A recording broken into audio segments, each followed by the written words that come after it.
नमस्कार दोस्तों, मैं ज्योति गुप्ता आप सभी का स्वागत करती हूं हमारे YouTube चैनल फ्यूचर गोल्स में। मैं आप लोगों को व्यंजन संधि पढ़ा रही थी। तो व्यंजन संधि में आज हम पढ़ेंगे अनुनासिक संधि। कौन सी संधि पढ़ेंगे? अनुनासिक संधि। तो सबसे पहले जानेंगे कि अनुनासिक किसे कहते हैं। तो अनुनासिक किसे कहते हैं? मुख नासिका वचनों अनुनासिका। मुख नासिका वचनों अनुनासिका। तो जिन वर्णों का उच्चारण मुख और नासिका के द्वारा एक साथ किया जाता है वह वर्ण अनुनासिक कहलाते हैं। जिन वर्णों का उच्चारण मुख और नासिका के द्वारा एक साथ किया जाता है वह वर्ण अनुनासिक कहलाते हैं। तो अनुनासिक वर्ण कौन कौन से होते हैं? प्रत्येक वर्ग का पंचम अक्षर अनुनासिक वर्ण कहलाता है। कौन कौन से? जैसे कि या, म, ग, र और न। प्रत्येक वर्ग का पांचवा अक्षर जो होता है वह अनुनासिक कहलाता है। प्रत्येक वर्ग का पंचमाक्षर अनुनासिक होता है। तो अनुनासिक किसे कहते हैं? मुख नासिका वचनों अनुनासिका। जिन वर्णों का उच्चारण मुख और नासिका के द्वारा एक साथ किया जाता है वह अनुनासिक कहलाते हैं। तो अनुनासिक कितने होते हैं?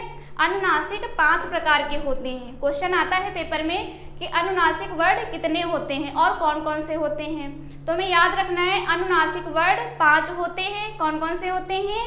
या, म, ग, ड़ और न। यानी प्रत्येक वर्ग का पंचमाक्षर होता है वह अनुनासिक होता है।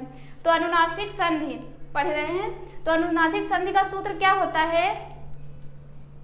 यरो यरो अनुनासिके, यरो अनुनासिके, अनुनासिको व। यरो अनुनासिके, अनुनासिको व। क्या होता है अनुनासिक संधि का? यरो अनुनासिके, अनुनासिका व। ये होता है अनुनासिक संधि का सूत्र। क्या होता है? यरो अनुनासिके, अनुनासिको व। यरो क्या है? यर प्रत्याहार है। यर क्या है? प्रत्याहार है। तो यर प्रत्याहार में कौन कौन से वर्ण आते हैं? यर प्रत्याहार में ह वर्ण को छोड़कर, ह को छोड़कर सभी व्यंजन वर्ण आते हैं यर प्रत्याहार के अंतर्गत। किसको छोड़कर? ह को छोड़कर सभी व्यंजन वर्ण। सभी व्यंजन वर्ण आते हैं किसमें? यर प्रत्याहार में। ह को छोड़कर सभी व्यंजन वर्ण आते हैं यर प्रत्याहार में। तो यहाँ क्या है? यरो अनुनासिके, अनुनासिको व। यानी कि यरो, यर क्या है? प्रत्याहार है। तो यदि यर से परे, यर यानी पद के अंत में क्या हो? यर हो।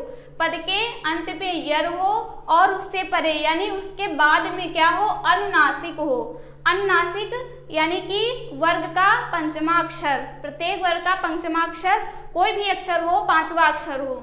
तो यर के बाद में अनुनासिक हो तो यर के स्थान पर उसी वर्ग का पंचमाक्षर हो जाता है। यर के स्थान पर कहे तो अनुनासिक हो जाता है। अनुनासिक यानी उसी वर्ग का पंचमा अक्षर।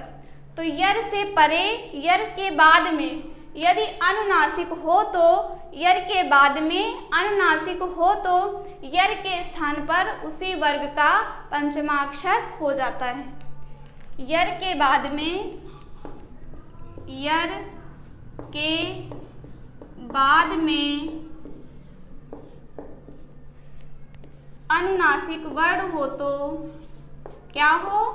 अनुनासिक वर्ण हो तो, अनुनासिक वर्ण हो तो यर के स्थान पर, यर के स्थान पर क्या हो जाता है? यर के स्थान पर उसी वर्ग का, यर के स्थान पर उसी वर्ग का पंचमाक्षर हो जाता है। क्या हो जाता है? उसी वर्ग का पंचमाक्षर हो जाता है। किसमें? अनुनासिक संधि में। कौन सी संधि में? अनुनासिक संधि में। तो अनुनासिक संधि क्या कहती है? यरो अनुनासिके अनुनासिको व।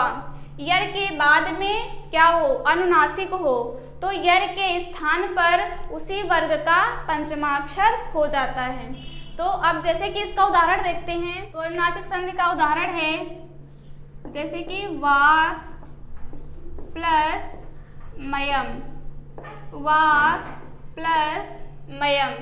तो यहाँ पर क्या है, क जो है वो यर है, यानी यर प्रत्याहार के अंतर्गत वर्ण आता है क, और यर के बाद में क्या है, अनुनासिक वर्ण है, यर के बाद में अनुनासिक वर्ण है। तो यर के स्थान पर क्या होगा, अनुनासिक होगा, यानी कि उसी वर्ग का पंचमा अक्षर, उसी वर्ग का पांचवा अक्षर।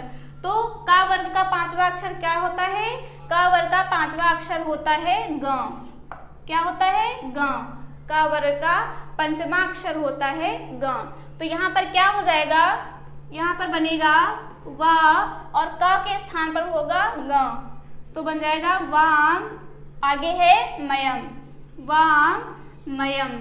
क्या बन जाएगा, वांग मयम। इसी प्रकार अगला है जैसे कि दिक, दिक प्लस नागह, दिक प्लस नागह। तो यहाँ पर क्या है, का जो है वो यर प्रत्याहार के अंतर्गत वर्ण आता है, और उसके बाद में क्या है, अनुनासिक वर्ण है, अनुनासिक वर्ण है यानी कि ना है। तो ना क्या है, ता वर्ग का पंचमाक्षर होता है ना। तो ये अनुनासिक वर्ण है, तो क के स्थान पर क्या होगा, यर के स्थान पर उसी वर्ग का पंचमाक्षर हो जाता है। तो क के स्थान पर क्या होगा, ग होगा, क के स्थान पर ग हो जाएगा, तो बन जाएगा दिन नागह, दिन नागह। इसी प्रकार अगला उदाहरण है जैसे कि प्राक प्लस मुखः, प्राक प्लस मुखः। तो इसका क्या बनेगा, यहाँ पर भी क यानी यर है, तो क के स्थान पर उसी वर्ग का पंचमाक्षर हो जाएगा, तो क के स्थान पर क्या होगा, ग हो जाएगा, तो बन जाएगा प्रांग मुखः। क्या बन जाएगा, प्रांग मुखः। अब इसके बाद जैसे कि अगला उदाहरण है, का अगला उदाहरण है चित, चित प्लस मयम, चित प्लस मयम। तो ता क्या है, ता यर है और मा अनुनासिक है, तो यर के स्थान पर क्या होता है, उसी वर्ग का पंचमाक्षर, तो ता के स्थान पर क्या होगा, ना होगा, ता के स्थान पर ना होगा, क्योंकि ता वर्ग का पंचमाक्षर क्या होता है, ना होता है। तो यहाँ पर बन जाएगा चिन्मयम। क्या बन जाएगा, चिन्मयम, यानी कि त के स्थान पर ना हो जाएगा। इसी प्रकार अगला है तत् प्लस मयम, तत् प्लस मयम। तो तन्मयम का क्या बन जाएगा, तन्मयम, तन्मयम, यानी कि त के स्थान पर उसी वर्ग का पंचमाक्षर हो जाएगा न। अगला है तत् प्लस मात्रम, तत् प्लस मात्रम। तो यहाँ पर भी त के स्थान पर न हो जाएगा, यानी कि त वर्ग का पंचमाक्षर, तो हो जाएगा तन मात्रम। क्या हो जाएगा, तन मात्रम। इसके बाद अगला है जैसे कि जगत, जगत प्लस नाथा, जगत प्लस नाथा। तो ता क्या है, यर है और ना अनुनासिक है, तो ता के स्थान पर उसी वर्ग का पंचमाक्षर हो जाएगा, तो हो जाएगा न। तो क्या बन जाएगा, जगन्नाथा, जगत प्लस नाथा का हो जाएगा जगन्नाथा। अगला उदाहरण है, अगला उदाहरण है षट प्लस मासः, षट प्लस मासः। तो यहाँ पर टा है वो यर है और उससे परे क्या है, अनुनासिक, तो टा वर्ग का पंचमाक्षर क्या होता है, ण। ट के स्थान पर क्या होगा, अनुनासिक, यानी उसी वर्ग का पंचमाक्षर, तो ट के स्थान पर ण हुआ, तो यहाँ पर हो जाएगा षण मासः। क्या हो जाएगा, षण मासः। अगला है षट, षट प्लस मुखः, षट प्लस मुखा, तो इसका भी वैसे ही बन जाएगा षण्मुखः। क्या हो जाएगा? षण्मुखः। तो ये है अनुनासिक संधि। तो अनुनासिक संधि किसे कहते हैं? यरो अनुनासिके अनुनासिको वा, अर्थात यर के स्थान पर अनुनासिक हो जाता है यदि यर से परे अनुनासिक हो तो यर के स्थान पर उसी वर्ग का पंचमाक्षर हो जाता है। तो दोस्तों, यदि आप लोगों को ये वीडियो पसंद आया हो तो प्लीज़ लाइक करें, ज़्यादा से ज़्यादा शेयर करें और सब्सक्राइब करें।